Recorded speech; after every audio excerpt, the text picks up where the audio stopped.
என் குடும்பம் அழிஞ்சு போச்சு. என் 2 உசுரும் போயிருச்சு. என்னைய விட்டு என் 2 உசுரும் போயிருச்சு. என் 2 உசுரும் போயிருச்சு. என் 2 உசுரும் எனக்கு வேணும். அதுக்கு நீதி யாரும் சொல்லுங்க.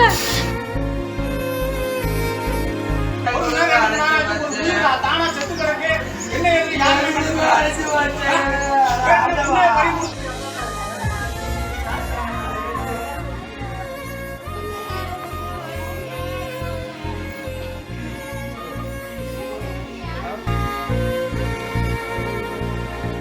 ஐயோ என் 2 உசுறு போச்சே, என்ன செய்வேன், ஆதரவில்லாம நிக்கிறேனேன்னு பெற்றெடுத்த தாயையோ 10 மாதம் சுமந்து பெற்ற குழந்தையையோ ஒரே விபத்தில் இழந்து கதறி அழும் தாய்.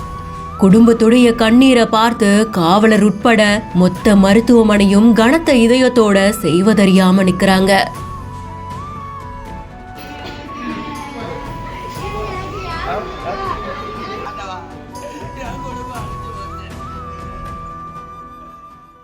ராமநாதபுரம் மாவட்டம் பரமக்குடிக்கு பக்கத்துல புழுதிக்குளம் அப்படின்ற பகுதியை சேர்ந்தவங்க தான் சத்யா.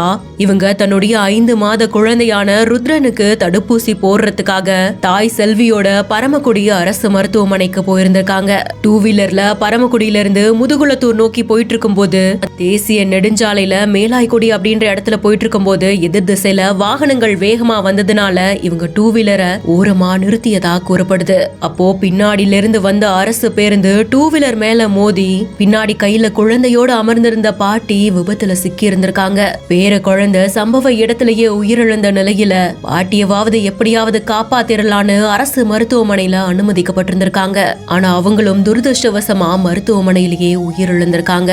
ஹாஸ்பிட்டல்ல மூதாட்டிய அனுமதிச்சதுக்கு அப்புறமா ட்ரிப்ஸ் கூட போடல அப்படின்னு என்ன மருத்துவமனை நடத்துறாங்க, உயிரே போச்சேன்னு குடும்பமே கதறி அழக்கூடிய காட்சிகளும் இணையத்துல வெளியாகி பெரும் அதிர்ச்சியை ஏற்படுத்தியிருக்கு. விபத்து எதனால நடந்ததுன்னு அரசு பேருந்து ஓட்டுநரையும் கைது செய்து போலீசார் விசாரணை மேற்கொண்டுட்டு இருக்காங்க. போலீசார் அந்த அரசு பேருந்து ஓட்டுநரை கைது செய்ததற்கு அப்புறமா அவர் பெயில்ல வெளிவந்ததாகவும் தகவல் வெளியாகி இருக்கு. இந்த விபத்து மட்டும் இல்லாம ஏற்கனவே அவர் மேல 2 வழக்குகள் இருக்கிறதாகவும் போலீசார் தரப்பிலிருந்து கூறப்படுது.